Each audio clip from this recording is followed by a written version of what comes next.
Hello friend, जैसा कि आपको पता है कि हमारी इंडियन हिस्ट्री की सीरीज चल रही है और इस इंडियन हिस्ट्री की सीरीज में हमने पता लगा लिया है कि हड़प्पा की खोज कैसे हुई थी, है ना। लगाया था ना पिछली वीडियो में पता। तो अब देखते हैं कि हड़प्पा सभ्यता, जिसे हम क्या इंडस वैली सिविलाइजेशन या सिंधु सभ्यता के नाम से जानते हैं, इसका जो विस्तार है कहाँ कहाँ पे है। तो चलो स्टार्ट करते हैं। देखिए, ये अपना हो गया क्या, इंडिया। बोल मुन्ना, क्या हो गया, इंडिया। ठीक है, क्या हो गया, इंडिया। ठीक है, और अब सिंधु सभ्यता की बात करें तो ये अपना क्या हो गया, पिल्ला मींस पाकिस्तान, और यहां से लग जाएगा अफगानिस्तान। ठीक है, यहां से क्या लग जाएगा, अफगानिस्तान। तो देखो ध्यान से, सिंधु सभ्यता का जो विस्तार है वो कितने देशों में, अगर मैं देशों की बात करूं, ठीक है, देशों की अगर बात करूं तो कितने देशों में, देखो नंबर 1 भारत, सबसे पहले किसमें है, भारत। नंबर 2 अपना पिल्ला पाकिस्तान, ठीक है, और नंबर 3 पर आ जाएगा अफगानिस्तान। कौन आ जाएगा, अफगानिस्तान। इन 3 देशों में क्या है, सिंधु सभ्यता का विस्तार है ना। अब देखते हैं कि कौन सा नगर किस देश में है और वहां के किस राज्य या प्रांत में है। तो चलो स्टार्ट करते हैं। यहां मैं एक प्लस का साइन बना दे रहा हूं। अब आपको डायरेक्शन तो पता होगा, ये नॉर्थ होता है, ये साउथ, ये ईस्ट और ये वेस्ट। ठीक है, तो देखो अगर हम नॉर्थ डायरेक्शन की बात करें, ठीक है, नॉर्थ डायरेक्शन की बात करें, उत्तर दिशा की बात करें, तो ये जम्मू कश्मीर में, ठीक है, जम्मू कश्मीर में एक जगह है मांडा। ठीक है, जम्मू कश्मीर में एक जगह है मांडा। ठीक है, जम्मू कश्मीर में जगह है मांडा नाम की एक जगह मिली, अखनूर के निकट है ये। कहां पर, अखनूर अगर आपको याद ना हो तो मैंने ज्योग्राफी की वीडियो में बताया कि ये LOC है ना, लाइन ऑफ कंट्रोल, ठीक है, उसका जो सबसे दक्षिणी बिंदु है वो अखनूर है। और यहाँ पर एक नदी भी है, तो वो भी तुम्हें याद रखना है। नदी कौन सी हो जाएगी अपनी, चेनाब। कौन सी हो जाएगी, चेनाब नदी। ठीक है, तो ध्यान रखना, सिंधु सभ्यता का जो उत्तरी पॉइंट है उसका नाम है मांडा। किस राज्य में है, जम्मू कश्मीर। वर्तमान कहां, अखनूर। किस नदी के तट पर, चेनाब। समझ गए। अब बात करते हैं अपन पूरब की। तो पूरब की बात करूं तो ये कहां पर है, आलमगीरपुर। कहां पर है, आलमगीरपुर। ये है भैया यूपी में। कहां है, यूपी में। ठीक है, अब अपन यूपी की बात करें तो यहां पर एक नदी है। ठीक है, वर्तमान यूपी में कहां पर है, तो ध्यान रखना ये मेरठ में। कहां, मेरठ। ठीक है, और यहां पर नदी की बात करें तो यहां जो नदी है वो रहेगी हिंडन। कौन सी, हिंडन। हिंडन नदी ये यमुना की एक सहायक नदी है। ठीक है, यमुना की एक सहायक नदी जो पश्चिम क्या बोलते हैं, बाएं तरफ से मिलती है। ठीक है, तो यहां तक समझ गए होंगे। फिर आगे चर्चा करें इसका पूर्वी बिंदु, ठीक है, इसका सॉरी पश्चिमी बिंदु ये रहेगा पाकिस्तान में। ठीक है, पाकिस्तान में एक राज्य है, अपन तो राज्य कहते हैं पर पाकिस्तान वाले उन्हें प्रांत कहते हैं, उसका नाम है बलूचिस्तान। ठीक है, बलूचिस्तान। तो बलूचिस्तान में एक जगह है मकरान। क्या है, मकरान नाम की जगह है वर्तमान में। ठीक है, वर्तमान क्या कहते हैं उसे, मकरान कहते हैं। यहां पर एक स्थान मिला था जिसका नाम था सुतकांगे डोर। क्या नाम था, बोलो, सुतकांगे डोर। तो ध्यान रखना क्या कि जो पश्चिमी विस्तार है ना सिंधु सभ्यता का, वो कहां तक है, सुतकांगे डोर तक। पूर्वी विस्तार आलमगीरपुर, यहां भारत में यूपी, यहां पाकिस्तान में बलूचिस्तान, मकरान। ठीक है, उत्तर में हो जाएगा चेनाब नदी, मांडा, जम्मू कश्मीर राज्य अखनूर। फिर उसके बाद अपन बात करते हैं दक्षिण की। तो ध्यान रखना, दक्षिण में हो जाएगा अपना दैमाबाद। क्या हो जाएगा, दैमाबाद। अब दैमाबाद की बात करें तो कहां पर है, महाराष्ट्र में। ठीक है, कहां पर है, बोलो, महाराष्ट्र। अच्छा, यहां पर नदी की और चर्चा कर लेते हैं। तो ध्यान रखना, यहां पर जो नदी है उस नदी का नाम है, यहां लिख दे रहा हूं मैं, नदी का नाम है दास्क। क्या है, दास्क। ठीक है, नदी कौन सी है, दास्क। यहाँ कौन सी है, चेनाब। और यहाँ पर कौन सी है, हिंडन। ये नदियां याद रखना है। और यहाँ पर एक नदी है जिसका नाम है प्रवरा। ठीक है, ये गोदावरी की सहायक है। कौन सी नदी है, प्रवरा। नदी। तो ध्यान रखना, देखो उत्तरी बिंदु कौन सा होगा, हो जाएगा मांडा, दक्षिणी दैमाबाद, पूर्वी आलमगीरपुर, पश्चिमी हो जाएगा अपना सुतकांग डोर। अब सुनो, ध्यान से सुनना, अब वर्तमान में देखें तो मेरठ यहाँ हो जाएगा, क्योंकि मेरठ में ही है ना आलमगीरपुर। फिर उसके बाद महाराष्ट्र में एक बिंदु यहाँ हो जाएगा, ठीक। फिर उसके बाद एक यहाँ हो जाएगा मकरान के यहाँ, और एक हो जाएगा जम्मू कश्मीर में, ठीक है। ये कुछ इस प्रकार से रहेंगे, ठीक। तो अगर अपन इसका शेप बनाए तो कुछ एक ट्राइंगल के जैसा बनता है ना, थोड़ा सा ट्राइंगल के जैसा ही बनेगा ये, ठीक है। यहाँ पर जम्मू कश्मीर में तो ये कैसा बनेगा, ट्राइंगल के जैसा ही बनता है। तो कई बार क्वेश्चन आया है कि जो सिंधु सभ्यता है, ठीक है, उसका आकार कैसा है। सिंधु सभ्यता का आकार, तो ध्यान रखना कैसा है, त्रिभुजाकार।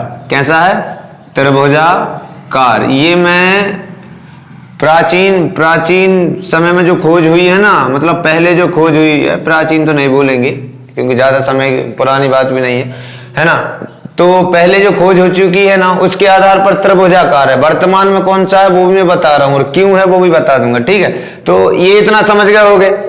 अब देखो, इसके अलावा कुछ और स्थान मिले हैं, ठीक है।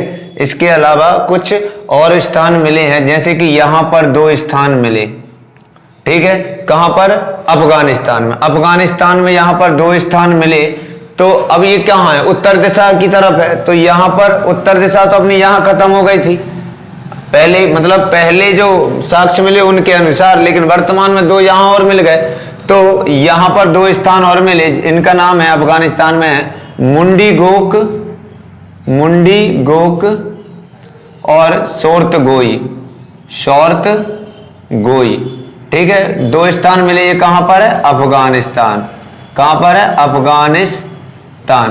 तो ध्यान रखना, क्वेश्चन बनता है ये उत्तरी बिंदु, ये पूर्वी, ये दक्षिणी और ये पश्चिमी। पूछेगा कि ये कौन सा बिंदु है, तो इसे कहा जाता है उत्तरतम बिंदु। क्या कहा जाता है, उत्तरतम बिंदु, ठीक है। तो पूछे सिंधु सभ्यता का उत्तरतम बिंदु कौन सा है, तो बताओ कौन सा है। ध्यान रखना, कौन है, मुंडी गोक और शोर्त गोई। किस देश में है, तो अफगानिस्तान। देखो एक चीज तुमने नोटिस की कि उत्तरी बिंदु इंडिया में है, दक्षिणी बिंदु इंडिया में है, पूर्वी बिंदु इंडिया में है, सिर्फ पाकिस्तान पश्चिमी बिंदु नहीं है। तो मतलब कभी क्वेश्चन बन जाए कि भारत का वह स्थान, या पूछ ले सिंधु सभ्यता के दौरान खोदे गए स्थलों में वह कौन सा स्थान है जो सबसे पश्चिमी दिशा में स्थित है। तो ध्यान रखना, यहां पर एक स्थान मिला है, ठीक है। यहां पर एक स्थान मिला है जिसका नाम है नागेश्वर, ठीक है। मैं यहां बना दे रहा हूं, ठीक है। इंडिया में है, कहां पर है, इंडिया में। यहां बना दे रहा हूं मैं, नाम है इसका नागेश्वर। क्यों, क्योंकि देखो भारत के दृष्टिकोण से देखें ना, भारत के दृष्टिकोण से तो उत्तरी बिंदु क्या हो जाएगा अपना, उत्तरी बिंदु मांडा हो जाएगा, ओके, मांडा, ठीक है। दक्षिण बिंदु दैमाबाद, अपन भारत में आता है दैमाबाद। फिर उसके बाद पूर्वी बिंदु आलमगीरपुर, ठीक है। और पश्चिमी हो जाएगा अपना क्या, नागेश्वर। क्या हो जाएगा, नागेश्वर। ये समझाने की कोशिश कर रहा हूं मैं आपको कि अगर भारत में विस्तार पूछे तो ये 4 बिंदु याद रखना, ठीक है। और ओवरऑल पूछे तो फिर ये पश्चिम वाला कहां चला जाएगा, पाकिस्तान की सुतकांग डोर में, ठीक है। तो यहां तक उम्मीद करता हूं समझ गए होंगे। अब बात करते हैं इसकी लंबाई चौड़ाई की, ठीक है। किसकी बात करते हैं, लंबाई चौड़ाई की। तो देखो ध्यान से लंबाई चौड़ाई की बात करूं तो ध्यान रखना, ये मैं मिटा दे रहा हूं। लंबाई चौड़ाई की बात करूं तो पूर्व से पश्चिम इसकी जो लंबाई है वो रहेगी 1600 किलोमीटर, ठीक है। और उत्तर से दक्षिण रहेगी 1400, ठीक है, 1400 किलोमीटर। और क्षेत्रफल की एरिया की बात करें तो लगभग 13 लाख, कितना है, 13 लाख, 12 लाख 900 कुछ है, तो वो 13 लाख याद रखना है। ठीक है, क्या है? 13 लाख किलोमीटर स्क्वायर। ठीक है, तो ये ध्यान रखना। फिर उसके बाद कभी पूछ लेना कि वर्तमान, क्या वर्तमान में एरिया कितना है, तो लगभग 16 से 17 लाख, थोड़ा सा बड़ा है, कुछ स्थान और मिले हैं। ठीक है, वर्तमान में पूछ ले तो वर्तमान में अगर कभी पूछ ले कि वर्तमान सिंधु सभ्यता का जो विस्तार है या कहे का क्षेत्रफल कितना है, तो 16-17 लाख, कहीं कहीं बुकों में 20 लाख और दिया है। तो यहां समझ गया, कोई दिक्कत तो नहीं है। चलो इसका एक स्क्रीनशॉट ले लो, फिर आगे और चर्चा करते हैं अपन। चलो मुन्ना आगे बढ़ते हैं। अरे बात है 1924 की। कब की है? 1924 में। 1924 में हमारी सभ्यता का नामकरण हुआ है, पता है कि नहीं? हाँ, किसने किया? सर जॉन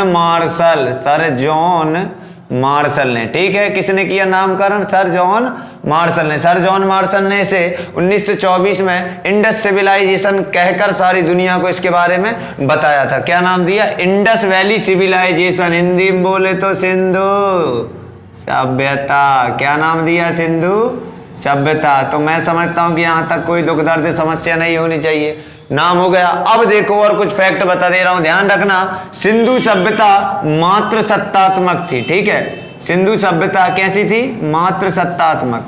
सिंधु सभ्यता मात्र सत्तात्मक थी, मात्र सत्तात्मक थी। ठीक है, मां कैसी थी? मात्र सत्तात्मक थी। और आगे चर्चा करें तो ध्यान रखना, स्टुअर्ट पिगट नाम का एक व्यक्ति आया। Stuart Piggott.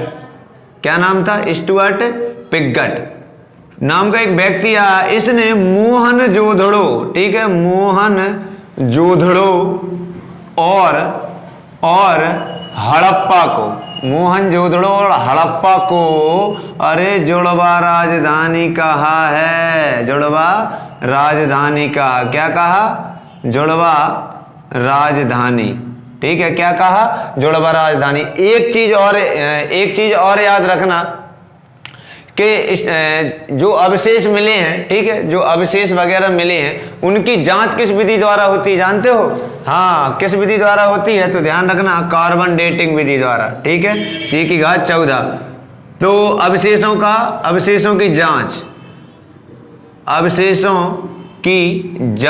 ठीक है, अवशेषों की जांच किसके द्वारा?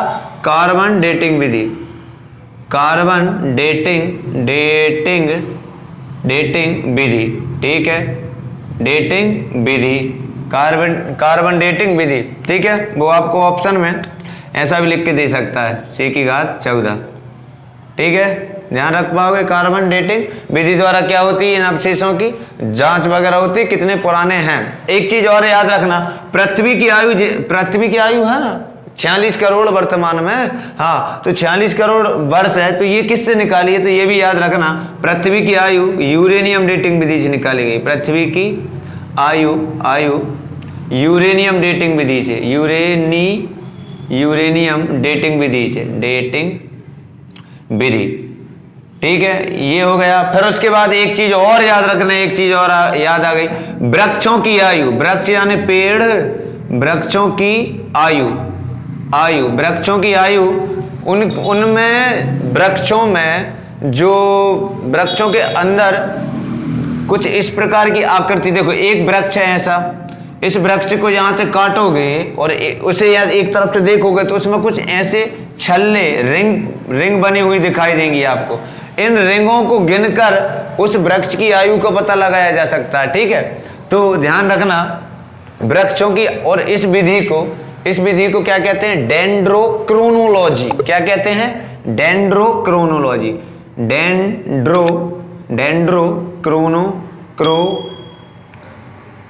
क्रोनोलॉजी।